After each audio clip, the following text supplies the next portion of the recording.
Crime petrol बघून सराईत chain स्नॅचर बनलेल्या एका चोराला पिंपरी चिंचवड पोलिसांनी बेड्या ठोकल्या।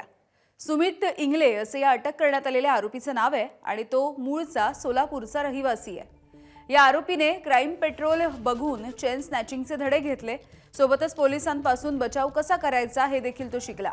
मात्र सीसीटीव्हीच्या आधारे पोलीस हे आरोपीपर्यंत पोहोचले।